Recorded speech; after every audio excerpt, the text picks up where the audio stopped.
The year is 895 AD in the North Atlantic. King Orvandil and his bastard brother Fjolnir return to their kingdom with chests full of riches after his overseas conquests. Orvandil reunites with his wife Gudrun and his son Amleth, who is gifted a special necklace that Orvandil took from a prince he killed. Fjolnir also reunites with his baby son Thur, yet his mood quickly gets sour when the court jester Hymir makes fun of him. After the banquet, Orvandil spends some time with Gudrun and shows her where he's been wounded. Gudrun worries, but Orvandil tells her he'll be fine for now because he doesn't plan to die like an invalid, he'll die with honor in combat. He does admit, however, that he should get Amleth ready in case the worst happens. Later that night, Orvandil takes Amleth with him to the temple so the boy can go through a spiritual ceremony to officially become a man, all overseen by Hymir. Father and son channel their inner wolves and Amleth is blessed with the knowledge of the tribe, for which he must swear to live with honor and avenge his father if he ever falls to the enemy's hands. The drink Hymir gives Amleth causes him to see a series of hallucinations, and when he touches his father's wound, Amleth gets to witness the entire family tree. The two of them leave the temple in the morning and are ambushed by a group of masked warriors on horses. Amleth wants to help, but Orvandil tells him to run away, and the kid hides behind a rock to watch how his father is hit by multiple arrows. The leader of the group then takes his mask off and reveals to be Fjolnir, who proceeds to kill his brother to take his place as king. Afterward, he sends his soldiers to find Amleth, who runs away deeper into the forest. He's suddenly found by Finnr, but Amleth manages to cut off his nose with a knife before pushing him off and escaping. A few moments later, Amleth makes it back to his village, where soldiers are killing anyone that still supports Orvandil and Fjolnir is kidnapping a screaming Gudrun. Finnr doesn't want to admit he lost to a child, so he tells Fjolnir that Amleth is dead and his body was thrown at sea. Having seen enough, Amleth goes to the coast and steals a boat as he swears to one day avenge his father and save his mother. Many years pass, and now an adult Amleth lives in the land of the Rus as a berserker with a tribe of Vikings. He's left his prince life to become a fearsome warrior that helps his band raid villages, kill their soldiers, claim the women, and gather young people to be sold as slaves. After the successful raid of Gardariki, Amleth leaves the celebrations behind to take a walk and comes across a temple with a seeress inside. This seeress reminds Amleth of his revenge oath and predicts he'll be victorious, but for that to happen, he must go to the land of the north where Fjolnir currently resides. He must also follow a vixen to seek a fated sword that will match his rage. The seeress disappears after clarifying that she's only helping him because his path is intertwined with a maiden king. The next morning, Amleth hears the slaves they've captured will be sent to Iceland to work for Fjolnir and takes the chance to gather some information about his uncle. It turns out he fled to the backwater with his family after the king of Norway took his kingdom, so he killed his brother for nothing. At that moment, Amleth sees a raven, and remembering his father used to be called the Raven King, he takes it as a sign. Coming up with a plan is easy. Amleth cuts his hair, hides his necklace, steals some different clothes from a body, and brands his chest with the slave mark before sneaking aboard the ship that will take the slaves to Iceland. There, he meets Olga, who claims to be a sorceress. She knows Amleth is actually a Northman, but she still treats him kindly, and even comforts him when at night his dreams are haunted by visions of the past, the future, and Olga herself. The ship is shaken by a storm on the way, but the party still manages to make it safely to Iceland. They're picked up at the shore by Finnr, who puts all the slaves in chains and guides them to Fjolnir's farm, where he lives with a now adult Thur and his second son, the young Gunnar. Fjolnir isn't impressed by how weak these slaves look and wants to send them away, so Amleth hits the man next to him to show off his strength and introduces himself with a fake name. Fjolnir decides to keep him, and he also chooses 2 men for the fields and some maids for his wife, taking particular interest in Olga. On his first night at the farm, Amleth sneaks out to try to steal a knife, but gets distracted when he sees a vixen on the field just like the seeress had predicted, which means he's on the right path. The next day, Amleth plays along and works hard as a slave, which gives him the opportunity to enter Fjolnir's home and make a shocking discovery. Gudrun is there, alive and well. She was the one to give birth to Gunnar as Fjolnir's new wife. Afterward, Olga checks on him to see if he's gathered information, and when soldiers see her out of her station, they come to take her away. When night falls, Amleth follows the vixen and finds a he-witch inside a cave. This man instantly recognizes Amleth and shows him he's kept Hymir's head since Fjolnir killed him. Through a special ritual, the he-witch summons Hymir's spirit and gets the head to talk directly into Amleth's mind to tell him the tale of the legendary sword Draugr, which can only be unsheathed during the night. To find it, Amleth must visit the sword's owner, the Mound Dweller, and be sure to trust the moonlight. The he-witch also offers Amleth one last prophecy. One day he'll have to choose between kindness for his kin or hate for his enemies. Next, Amleth enters a mound and finds the body of the Dweller, who is sitting with the sword on his lap. As soon as Amleth tries to take the sword, the Dweller awakes and begins attacking him, so Amleth must defend himself with any trash he can find around him. When the Dweller walks around the ray of moonlight that slips through the mound's entrance, Amleth remembers the he-witch's words and pushes the body under the light.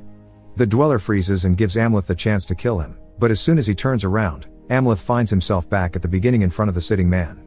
This time when he tries to take the sword, he retrieves it without issues. Amleth returns to the farm and is seen by Fjolnir's dog, who starts barking.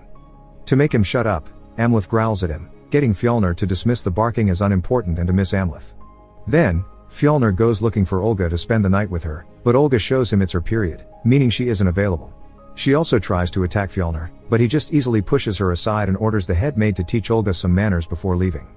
Amleth sees all this from his hiding spot and thinks it's the perfect moment to attack, but the sun is rising and he can't unsheath the sword, so he hides it until the right time comes. The next day, Amleth tells Olga about the sword, and she agrees to help because she wants her freedom too. She has access to the kitchen, but Amleth makes sure to clarify something: he intends to rescue his mother as well. Gudrun is just another victim, and she plays along with Fjolnir's wishes for the sake of her safety and Gunnar's. Afterward, Fjolnir takes his family and a selected group of slaves to meet with the chieftain and his people for a match of Nataleikr. The game consists of 2 teams of 5 warriors that fight over a ball in order to score, and killing is allowed. Amleth is chosen for Fjolnir's team and finds himself in a brutal sport where little by little each player dies. Towards the end, only Amleth and one very big opponent are left. Fjolnir's team is losing and that drives Gunnar mad, so he tries to steal the ball to score and is attacked by the opposite team's player. Gunnar is knocked out, but before he gets killed, Amleth jumps in his defense and kills his opponent. Later during the celebrations, Thur approaches Amleth to congratulate him for his loyalty and bravery. As a reward, from now on, Amleth will have privileges at the farm. He'll work less, command the other slaves, and be allowed to choose a woman for himself. Thur tells him he's even allowed to choose Olga because Fjolnir has given up on her and her attitude.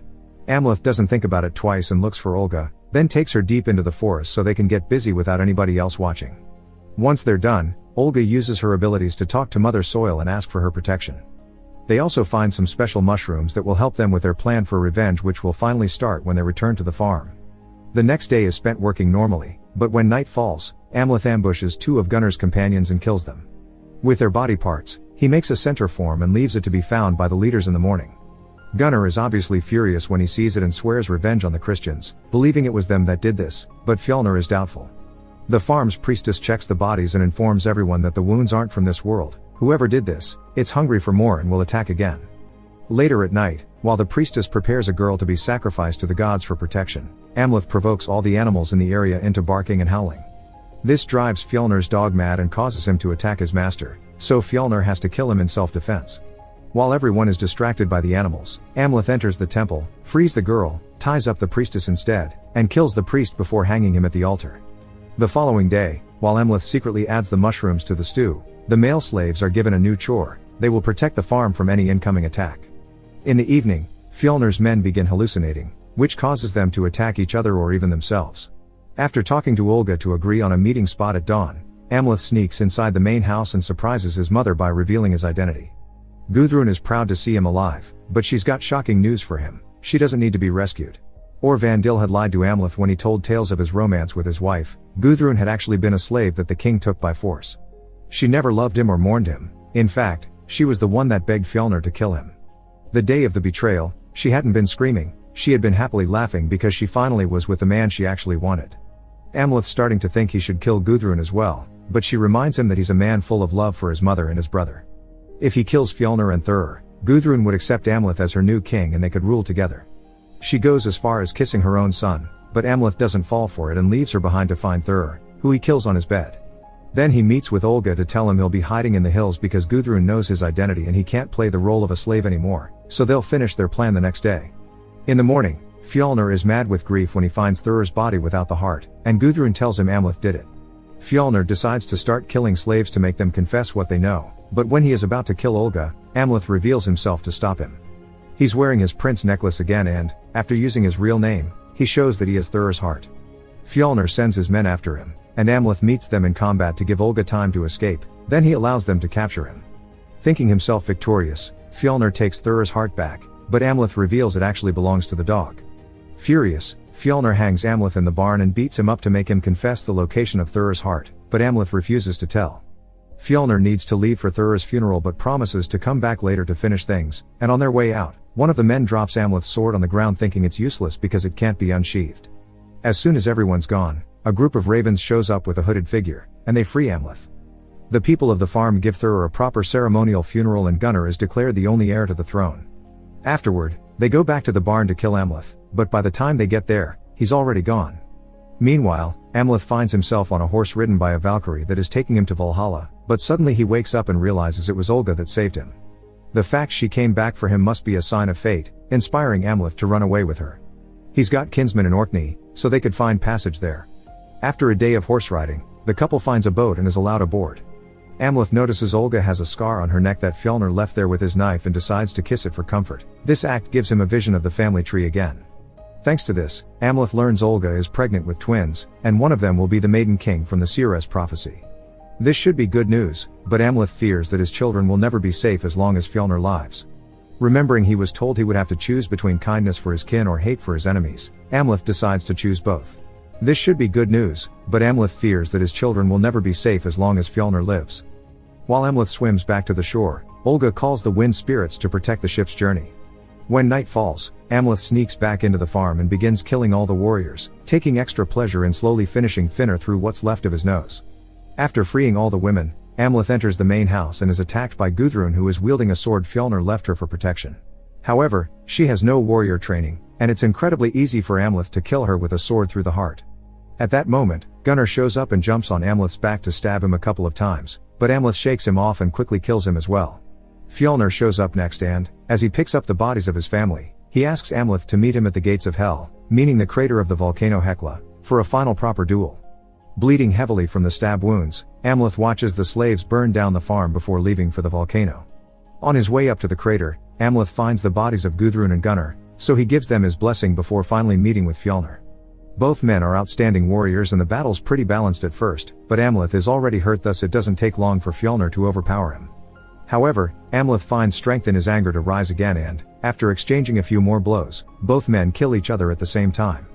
As he passes out, Amleth has a vision of Olga with his twins before a Valkyrie appears to take his soul through the gates of Valhalla.